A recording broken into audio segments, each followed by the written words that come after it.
You're listening to the X Zone Radio Show live and around the world on the Talkstar Radio Network. Visit us online at www.xzone-radio.com.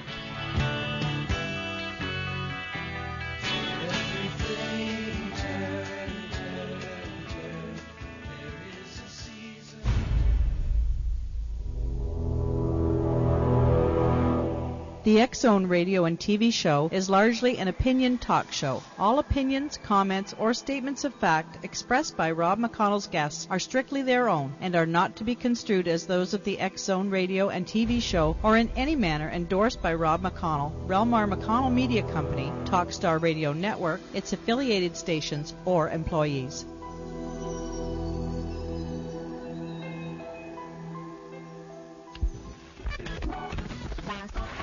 All Hit Radio.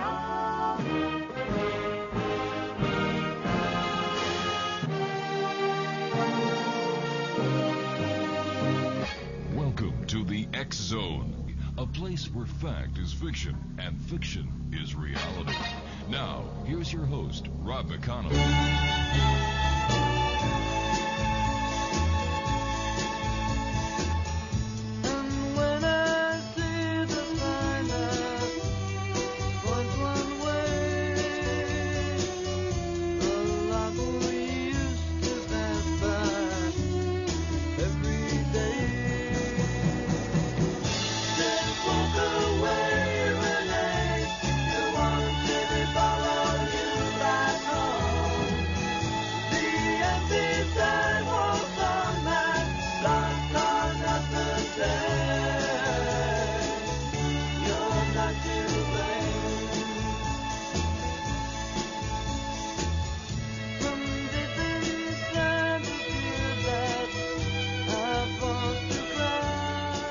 Welcome back to the X Zone, everyone. My name is Rob McConnell, coming to you live and around the world on the Talkstar Radio Network and our fine family of broadcast affiliates across Canada, the United States, Central America, South America, the Caribbean, the Pacific Rim, 20 Asian countries, and across Europe.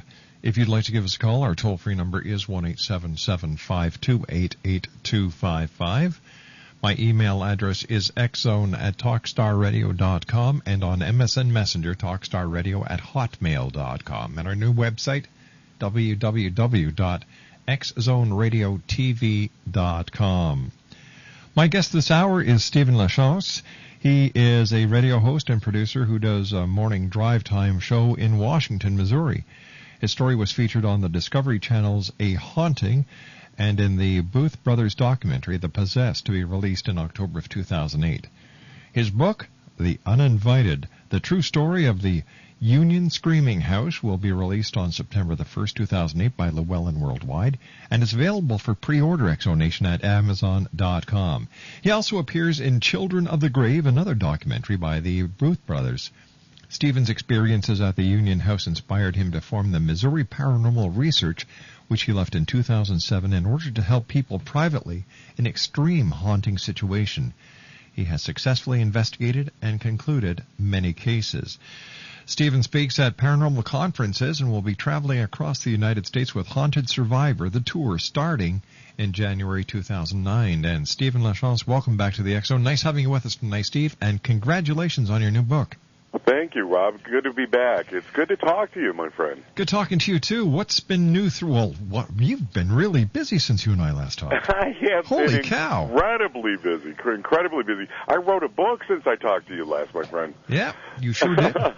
And the book has been the biggest part of everything. You know, I put a lot of time and effort getting that done. I really wanted to go ahead and write it. It took a lot of time.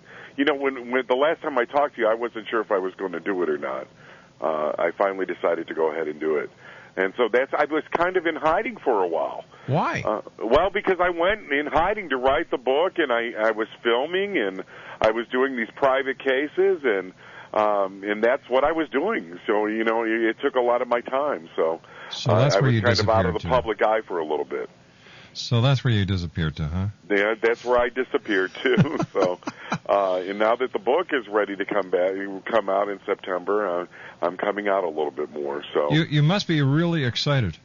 I am thrilled. I'm very proud of the work I did with this book. You know, it's not every day. You know, we've had a lot of books that were written by investigators, by people that have survived hauntings.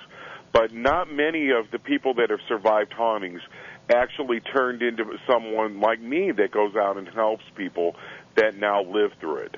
So, you know, this book is unique in a lot of ways because I made a lot of mistakes when I was going through it.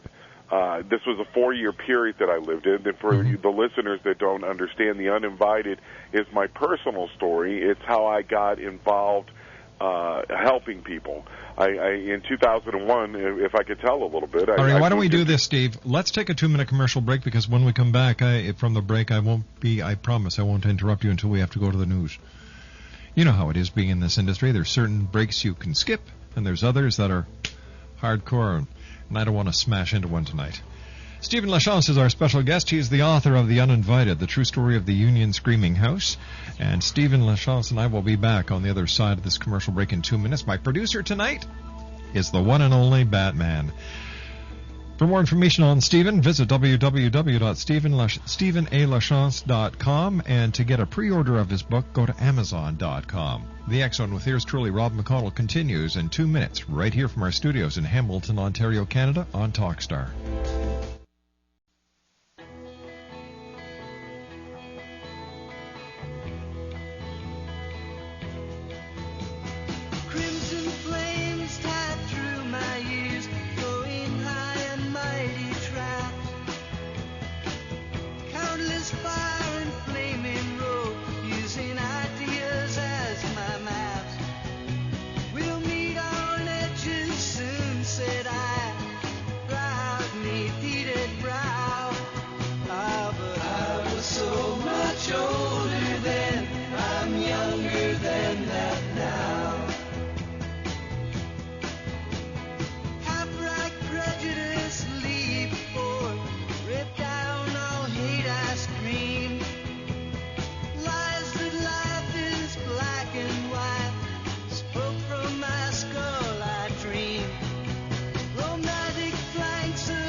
Stephen LaChance is our special guest. His website is www.stephenalachance.com, or, as they might say, Stephen A. LaChance. How do you say it? How do you say it in the U.S.? Well, in the U.S., you know, it depends where you are. You know, in Missouri, they say LaChance unless you go to southern Missouri, where it's a little bit more French than it's LaChance. Yeah, it's just like when Jeff's on here. He's Jeff Belanger. Up here in Canada, it's Jeff Belanger. Uh-huh. I don't know. All right, it depends where you are. That's right. I'm sorry if I... How do you say your name? I appreciate, you know, when I come on this show, when you say LaChance, because it's the way my grandfather said it, and it's actually the way it's supposed to be said. So what you're saying is I remind you of your grandfather. Well, no, you don't remind me of my grandfather. I just appreciate the way, you know, it's the right pronunciation, Rob, and I thank you for that. I appreciate that. Okay, Stephen. Tell us a little bit about the Union Screaming House, would you? Well, you know, I moved into it with my 3 children in 2001. Mm-hmm. I was a skeptic at that point. I was not the kind of person that I would think would ever be doing the work that I'm doing. We moved in. Very shortly, we went through a whole series of things. I had children that were claiming that they were being chased, that they were being terrorized. At one point, I had all 3 kids in bed with me. Claiming that all sorts of things were going on, and I'm thinking, my gosh, what's going on? At one point, and I'm very capsulizing this, you know, for the show. Sure. But at one point, I actually saw this thing myself, and the reason they call it the Screaming House is this thing actually screams. And at that point, when I saw it, I got the kids, and we were going to, you know, at that point, my belief system crashed. And I took the kids, and I was going to leave the house, and I was trying to do it calmly. I had just seen a smoky black figure of a man walk into the room, the same room that I was sitting in. And I told the kids, I was going to take them for a drink, is what I told them.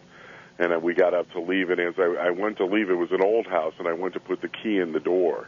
And as I went to put the key in the door, the house started screaming. It was a male scream. By that time, they knew something was going on, and we left. I ended up going back because we didn't have anywhere else to go. It was our house. We had just moved. Actually, they ended up being locked into a bedroom at one point where I couldn't get to them. And that's the story that The Uninvited is about.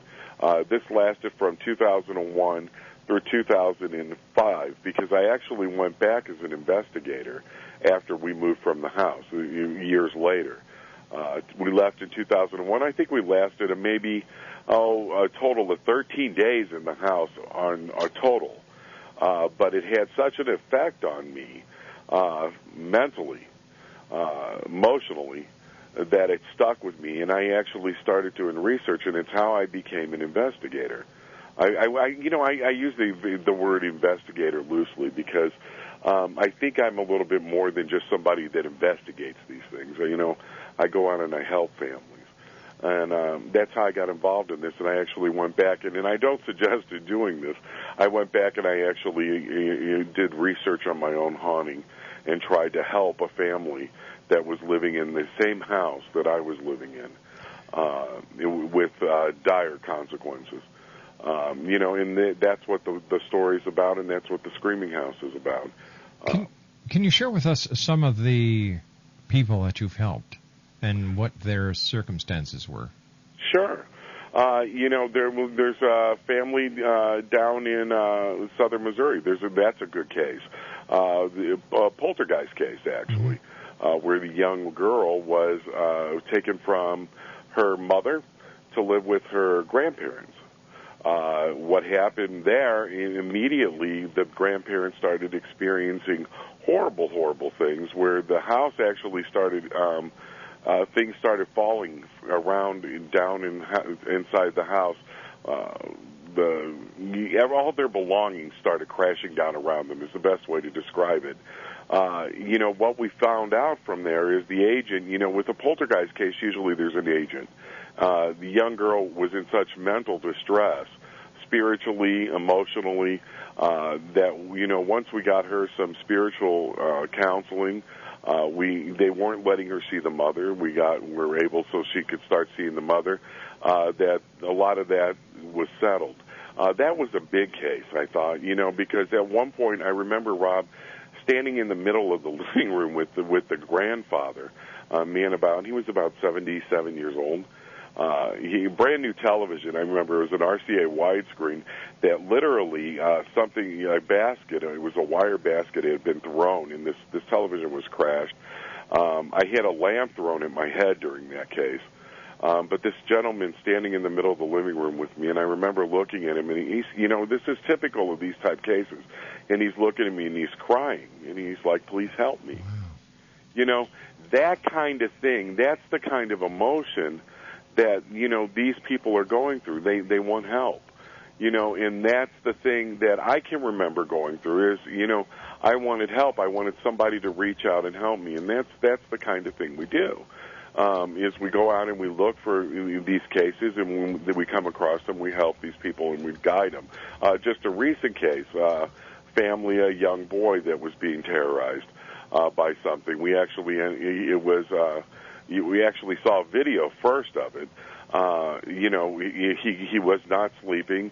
The thing would come in the room with him at night, and I've never seen a child react with such terror in my life. And these were not just your typical night terrors, Rob. I mean, this child was seeing something completely horrible, screaming like I've never seen anything before. We actually ended up having to turn this case over to clergy and actually had the house blessed. And the clergy actually, for one, the child wasn't baptized, christened. We had him christened. And once the blessing and everything went through, that family's now living in peace, So when you can bring peace to a child, that's a wonderful thing, too. Those are the kind of things that I deal with, on a weekly, monthly basis. Where do these negative spirits or negative entities come from? I don't put labels on them. You know that. Because the thing is, I've dealt with pagans. Yeah. I've dealt with Christians. I've dealt with every walk of life that you can think of that has had these negative type things. I think that it's possible that, if you're negative in life, you're negative in death. I believe that there's the yin and yang, in energy out there. My personal belief, I believe in demons, but I don't push that belief on someone else. I believe this negative energy exists. Whether you want to call it demons, whether you want to call it a negative energy, whatever name you want to put on it, it is out there. It is not always the spirit. And I don't like the name haunting a lot of times either, because I feel a lot of these cases aren't hauntings. This is a different character altogether. They're a different creature altogether. Some of these things are very predatory, and I think they're more like predators than they are, let's say, a spirit or a ghost. They're not a ghost a lot of times, It just depends what you want to put the word on it. I tend to not try to label it. If you would ask me what my personal belief is, personally I would call them demons. I leave that up to whatever I'm dealing with the person, what they want to believe. But personally, I feel they're demonic. Does that make sense? Yes, it does. Okay. Yes, it does. Now, do these demonic entities actually have the ability to cause physical harm? Absolutely. I've seen cases where people have been thrown, scratched, touched, raped. You name any amount of things. With the union haunting, the woman that we deal with there, I saw her scratched, choked, bit. Rob, human bite marks that would show up down her arms. It was impossible for her to absolutely do herself. These things can harm you in ways that you cannot believe, and it's quite common. So how do you protect yourself against these negative entities, these demons? These demons, how do you protect yourself? You know what? The funny thing I found, the most common thing that I found out there with these people, and I found it with myself too, Rob, is the people that did not have a solid belief. If you're going to believe in something, believe in it wholeheartedly, okay? Have faith in something. Believe in something. It's the people that are on the fence. These wishy-washy people. Yeah. Oh, I might believe in something, I might not believe in something. Those are the people that seem to get in trouble. Those are the people that these type things seem to hone in on. If you're not going to believe in a God or something like that, then believe it with all your heart, man. If you're going to believe in it, believe it. You just can't stay in the middle there. I was in the middle there, and I think that's what got me in trouble. And time again, I see it's when these people are having these spiritual struggles within themselves. It seems that's what makes it almost looks like it paints the bullseye on their back for some reason. So I always tell people, whatever it is that you believe in, whether, if I'm speaking at a conference or something, I'll set out a chair, and I said, if you believe in this chair, believe in it with all your heart.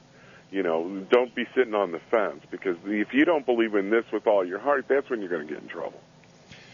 All right, Stephen, please stand by. You and I have to take a commercial break with the news at the bottom of the hour. Stephen A. LaChance is our special guest, www.stephenalachance.com. Stephen and I will be back talking more about investigating the paranormal, confronting negative entities, demonic things from the dark side. When we come back from this commercial break, if you'd like to give us a call and share a story with us or ask Stephen any questions, 1-877-528-8255. That's toll-free throughout the U.S., Canada, Alaska, and Hawaii. And we will be back on the other side of the news as the X-Zone continues right here on the Talkstar Radio Network. Don't go away. When I first enrolled in the program, getting all the collection calls and letters, I would get overwhelmed, and a couple of times I called panicky, and everyone at Financial Freedom just calmed me right down. Well, how would you like to wipe out 30 to 60% of your credit card debt? There are secret programs most credit card companies won't tell you about that can allow a portion of your debt to be forgiven. Financial Freedom of America can help you avoid bankruptcy, save thousands, and get more cash back in your pocket every month. Call for a free, no-obligation consultation. FFA will give you the steps to eliminating a large percentage of your credit card bills, medical bills, or department store debt. If you have over $10,000 in unsecured debt, you could automatically qualify. Individual results vary, and it's not available in all states. Call for your free information now at 800-401-9497. 800-401-9497. Don't miss out. Call now. 800-401-9497. That's 800-401-9497. Amethyst works with your guides, angels, and spirit animals to assist you in catalyzing your inner healer, clearing your psychic and spiritual debris, integrating your lost soul parts, illuminating your journey, energizing your spirit, opening your psychic senses, exercising your multidimensional gifts, activating your purpose, empowering your soul, validating your experiences, navigating life's transitions, guiding your process, awakening your spiritual essence, balancing your energies, tapping into the creative flow, realizing your dreams, visioning your destiny, dreaming your world into being who you really are. Amethyst is an X-Zone iPod partner and can be visited online at www.answersfromyourangels.com or from your X-Zone iPod by touching the Angels widget on the main screen. Amethyst. www.answersfromyourangels.com. I'm Rob McConnell, and welcome to the X-Zone, a place where fact is fiction and fiction is reality. Today on the X-Zone, skulls from the Triangle of the Ancient Gods.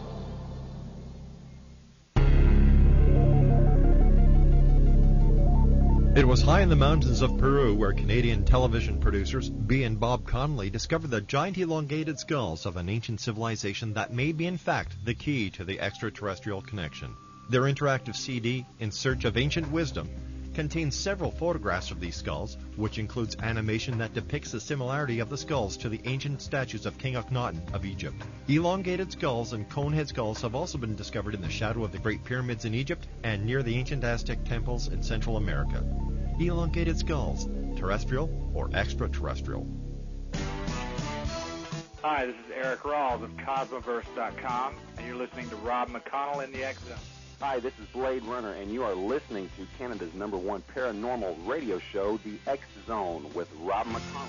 Hi, I'm Laura Fabrin of Feast to Fields Organic Vineyard in Jordan, and you're listening to Canada's #1 paranormal radio show, The X-Zone, with Rob McConnell. Hi, my name is Lady Ashley, the White Witch of Niagara-on-the-Lake, and you're listening to Canada's #1 paranormal talk radio show, The X-Zone, with Rob McConnell. Welcome to the X-Zone, a place where fact is fiction and fiction is reality.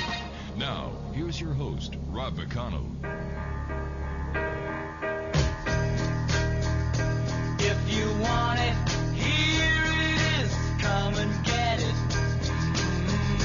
Make your mind up fast. If you want it anytime, I can give it. But you better hurry, 'cause it may not last. Did I hear you say that there must be a catch? Will you walk away from a fool and his money? If you want it, here it is. Come and get it. But you better hurry, 'cause it's going fast. If you want it. Welcome back to the X-Zone, everyone. My name is Rob McConnell, and this portion of the X-Zone is being brought to you in part by Amira, soul mystic, master clairvoyant healer, and spiritual teacher. She's creating life changes, and if you'd like to give her a call, 1-800-659-6796. That's 1-800-659-6796, or you can visit her online at www.soulmystic.com. In fact, she's going to be on with us hour 4 tonight here on the X-Zone. Also, by Discovering the Interlife, a new book from the author of Return, Dr. Georgina Cannon. It's a powerful book about your life between lives. And if you'd like further information, or maybe you'd like to buy a copy, it's a great book, go to their website at www.lifebetweenlivescanada.com. or you can call the Ontario Hypnosis Center at 1-866-497-7469. That's 1-866-497-7469. Stephen LaChance is our guest. His website is www.stephenalachance.com. Now, Stephen, do you feel that there's a rise in these type of extreme hauntings, or do you feel that it's just because of the current emphasis in the media that's playing a role? Well, I think, it's a little bit of both. 5 years ago, I was talking to, people like John Zaffis and some of the others, and they were predicting that there was going to be a rise, and I think there has been a little bit of that. We've seen a rise in these cases, but it's kind of hard because you do have the media focus when you look at television. Right now we have you wash and wear exorcism going on television right now. You're seeing things on television that I never thought you would see ever before. Daily. So it's hard to tell. It seems like, a lot of the cases that we're getting over and over, you're having to go through them very, very carefully because a lot of it you can take care of on the phone, 1 or 2 visits, because 9 out of 10 times, Rob, I got to tell you, it's in people's minds. There's a little bit of hysteria going on out there. And I think a lot of that is caused by the media, yeah. Now, when you go out to investigate an extreme case, how do you proceed? Cautiously, no. I can just... it takes a lot. First of all, it's a lot of conversation before I'll even go into a case. I'm talking to the people. I'm trying to figure out what's going on before I get there, because I want to be careful that I'm not stirring up anything before I get there as well. The worst thing that I could think of going into a case is not understanding what I'm walking into, and then walking into something and turning the house upside down. So I want to understand what I'm going into. So there's a lot of conversation that goes on up front. And then we'll go in, and then we'll try to capture a little bit of evidence. Not a whole lot of evidence. I'll take 2 people with me, 2, 3 at the tops. That's kind of why I left the research groups behind me, because I used to go in, God bless them, I had 26 people that I would take with me. Oh, my gosh. Missouri Paranormal actually got to be that big. And I felt so horrible, telling these guys, shut down the cameras, get out. And these were really people that were putting their heart into research. But when you get into one of these cases, the research becomes secondary. Safety becomes number one, and the family becomes number one. So, I needed a small team. These are very private things. They're not something you're going to put out on the internet or talk about. That raises a question. When you go into, when I'm saying you, I mean other paranormal researchers. When you go into a house with 26 people and all this equipment, what does that do to the family dynamics? It terrorizes them. It terrorizes them, the thing is the family just looks at you, and they're just, you go from victimization of the haunting to victimization of the team. You know what I'm saying? And it's a horrible situation. And that is the thing, that I had to get away from. It was, I didn't need all of those people. I didn't need that sort of thing, the researchers everywhere. I got away from what I started down this road, which was to help people. So I had to pull back, and I had to reevaluate what I was doing. And, I think we all need to do that occasionally, Yes. And when I did that, I thought, well, God bless them. They want to do research. Go ahead. Go do what you're doing. I'm pulling back, and this is what I'm doing. And and it works much better this way. I go in with a very small group. And egos get in the way. The larger the group, the more ego that you have to deal with. And what I mean by that is, at any given time, I have to be willing to step out of a case. And, you know, because at any given time, I have to be willing to turn a case over to clergy. Because, you know, I have to be willing to say, I'm in over my head. Exactly. You know, because that's very important, because this kind of thing is a team effort. You know, but I found that within, you start working in a larger group, those egos start to play, and you find that people don't want to let go. You know, they don't want to step back and say, you know, everybody wants to think I'm the conqueror. Well, you can't be the conqueror sometimes. You have to be able to step back and say, okay, I have to turn this over now. Because the objective is to help the family. Absolutely. And you have to be able to drop that ego and do that. And that's why you have to work with a very limited amount of people, a limited group, a limited amount of equipment, and a limited amount of, you know, you have to be able to trust the person next to you. I found the team name thing, that didn't work. You know, and there was always that temptation of people wanting to put things on the Internet. You see, teams do that a lot, you know, evidence. Everything, everybody is evidence-driven. You know, in these type cases, you know, I don't care if I go in and get an EVP or a picture. You know, that EVP or picture is the only important thing that would be for me is if I go, let's say I go to Bishop Long or Bishop or whoever, and I'm showing them a piece of evidence because I'm going to them and I'm saying, okay, I need you to come into a case and I'm turning this over to you. That's the only reason a piece of evidence would be important to me. You know, really. What am I out to prove? Am I out to prove to myself these things exist, Rob? I already know they do. Yeah. You know, I don't need that anymore. I'm not going to go out to the world to prove it. You know, I think it's really sad when I see these teams. You've seen the mission statements out there, haven't you? I sure have. I love those. The ones that say, I'm out to prove to the world that the paranormal exists. And I'm like, boy, oh boy, oh boy. You are going to be out there for years to come. And even if you do come across something that you could put out there and say, look what I got, you know, the biggest skeptic is going to come along and knock it down. Because the thing is you're never going to be able to prove that magic bullet. That's right. It's just not. I'm sorry. Go ahead. I didn't mean to cut you off. No. What I was going to say is that, and teams don't work with each other. Mm-hmm. There's no exchange of information from one ghost hunting research society to the next. Everybody likes to keep the information to themselves.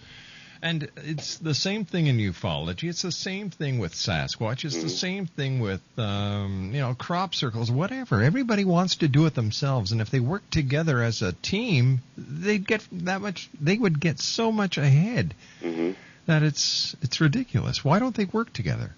You know, I haven't figured it out. Everybody's got their own idea.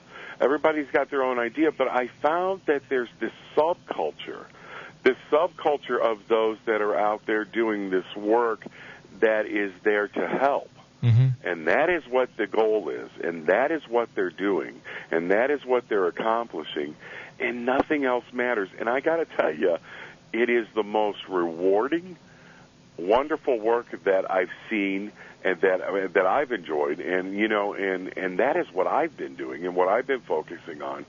And I work very closely with all these other people, and I'm telling you, Rob, there's a lot of negative going on out there, but I think the positive is starting to rise to the top. And this is the subculture that's coming up. And the subculture that's coming up is the culture that is there to help others. 1-877-528-8255. Let's go to our phones. We have Kathleen joining us now. Hi, Kathleen. Hi, this is Kathleen. I have a question of the guest. Sure, go right ahead, dear. Well, I had a friend who lived in outside of Orangeville, and his house was haunted. The whole front of the house he couldn't use because it was freezing cold. And he had someone come in, 2 people in a group come in and clean it and got rid of it, but they taped it. And I heard the tape, and I could hear both sides of the people talking, the ghost that was haunting it and the people who were cleaning the house. Is that a real tape?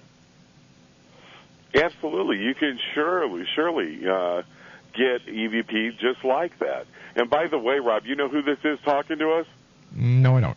This is Kathleen O'Bannon, the Carrot Lady. Oh, hi, Kathleen. How are you? Yes, I know more than just carrots. I don't know. When it comes to carrots, you're number one. You're the top of the carrot bunch in my book. There you go. Yeah, she's number one in my book too. I recognize the voice right away.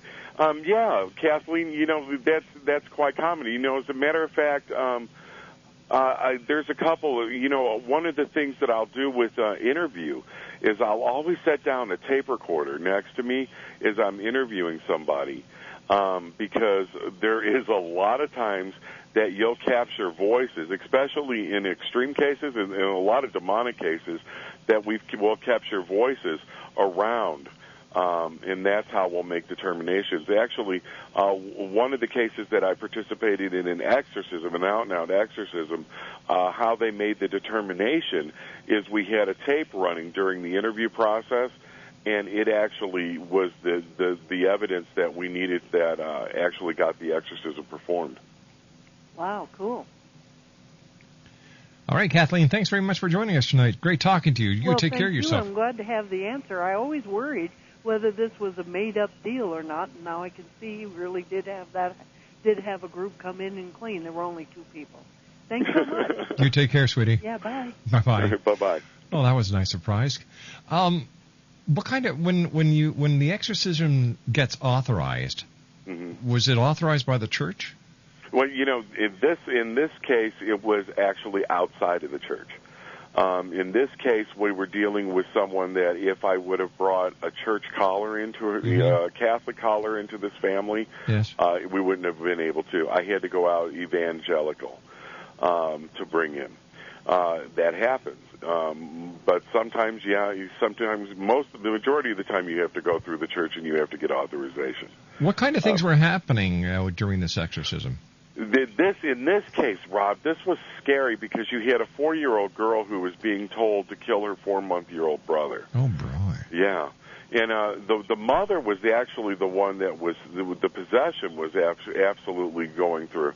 And the exorcist, as we went through the exorcism, the mother got up and she ran. The exorcist told me to grab her. And she got physically ill. And I got to tell you, I never thought of these things being physically manifested, but I could actually feel things moving in her body. I could feel her vertebrae start to readjust. I could feel something moving in her. Actually, her bones were moving inside her. It was very, very physical. She passed out in my arms. I laid her down. And then the exorcist looked at me and he said, because I must have been white at that point. And he looked at me and goes, "You felt it, didn't you?" And I said, "Yeah." And I said, "I had no idea it was so physical." But these are very physical things, you know. They affect people in a very physical way. Steve, stand by. We've got to take our final break for this hour. Stephen A. LaChance is our special guest. His website, www.stephenalachance.com. He's the author of The Uninvited, the true story of the Union Screaming House. And it's going to be released to the public on September 1st, but you can pre-order at Amazon.com. We'll be back on the other side of this break as we continue right here in the X Zone.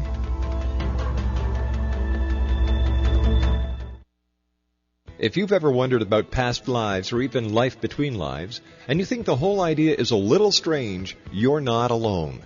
Dr. Georgina Cannon, author of the books Return, Past Life Regression, and You, and her latest book, Discovering the Interlife, writes her books to remove the woo-woo from these regression protocols and to show the therapeutic benefit and opportunities that happen with these journeys. Discovering the Interlife is the one book you'll need as you continue on your life journey. As Shirley MacLaine said about the book, this is a very, very powerful work. So be kind to yourself and find out more about Discovering the Interlife at www.lifebetweenlivescanada.com. That's www.lifebetweenlivescanada.com. You'll be glad you did. To contact Dr. Georgina Cannon at the Ontario Hypnosis Centre in Toronto, Ontario, Canada, visit www.ontariohypnosiscentre.com. What's new, pussycat? Whoa, whoa. The cat is finally out of the bag. Secrets of Cat Attitude revealed. This is the No Copycat book that gives you the X factor in personable insight and experience to understanding cat behavior and solving problems from the cat's point of view. Learn the Secrets of Cat Attitude revealed by Carolyn Bartz that will take the relationship with your cat up a notch and to the next level. Discover why cat owners live longer, healthier lives. Medical facts revealed and why your cat can't help it. Digital photos to guide you in cat care. Safety tips, historical and myth gems, and a fun, enlightening quiz. The perfect gift for smart cat owners and cat lovers. If you love your cat, take the journey now. Don't wait. To order your copy of Secrets of Cat Attitude Revealed, visit www.secretsofcatattituderevealed.com. Secrets of Cat Attitude Revealed, the perfect gift for smart cat owners and cat lovers.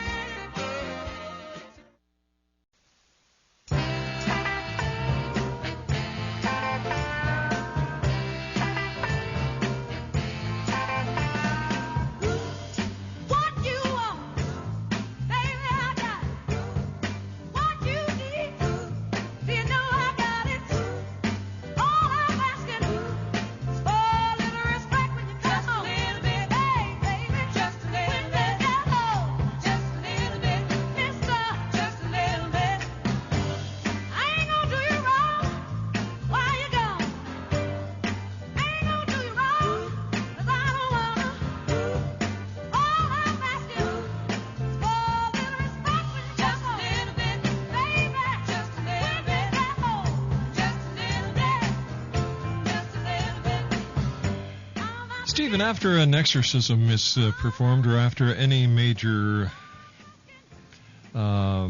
cleansing of a home for of a demonic possession or spirit, how do the people in the house readjust? Is there any psychological help for them?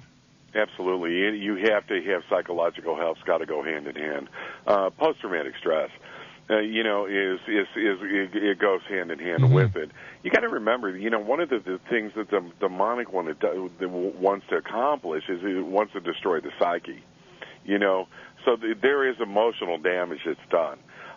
Anytime that you hear of exorcism or an extreme case where there was a blessing or any type of this type of intervention, they better have talked about emotional counseling along with it, Robert. They haven't done it properly because it has to be done both. Both things have to be done, or you're not going to accomplish anything. They're just going to slide back into whatever it is that it was, whether it be an emotional funk, where they live years and years and years with the post-traumatic stress, or they're going to go right back into the spiritual problems that caused the problem in the first place. It's a twofold thing. You always take care of the medical and the spiritual together. It's essential. That's what they did with me. That's what we did with the Union case. That's what I've done with every single one of my cases. It's essential that it's done that way. And I guarantee you, if it's done that way, you're going to have a higher success rate than if you don't. But, all right, we're talking about you and the way that you do things, and, you do it in a professional manner. However, with all these new up-and-coming groups out there that call themselves researchers or investigators, what about the people, what about the public who may not have any idea what they're getting themselves into, and they bring in a group of unexperienced researchers who start dabbling in things that they have no concept of what they're getting into? They cause more problems than enough, and then they just walk out and say, hey, listen, we're sorry for the mess we caused, but goodbye. Unfortunately, it happens all the time and time again, and it happened to us as well. And that's exactly why I started doing the work. Unfortunately, Rob, I clean up a lot of messes. The thing is, one of the things that I want to accomplish, one of the things that I wanted to accomplish with this book was, to demonstrate how not to make messes. you know, and I hope enough of the so-called investigators will pick it up and read it. Hopefully. You know, the only thing that we can hope for is that we get out there and we talk enough and we try to educate and we try to reach people. That's what Haunted Survivor the Tour is going to be about, is try to reach enough of these people, enough of the general public, and enough of the investigators to hopefully keep people out of trouble. Steve, I hate to do this, buddy, but we've run out of time for tonight. All right, Steve, take care of yourself. Continued success, buddy, and we look forward to talking to you again in the near future. Regards to the family. Take care, my friend. Bye-bye, my friend. Stephen A. LaChance, www.stephenalachance.com, STEVENALACHANCE.com. When we come back from the news at the top of the hour, Dr. Seth Shostak is going to be my very special guest. We're going to be talking about SETI and his appearance on the Larry King Show last Friday night. My name's Rob McConnell. This is the X-Zone, live and around the world on the Talkstar Radio Network.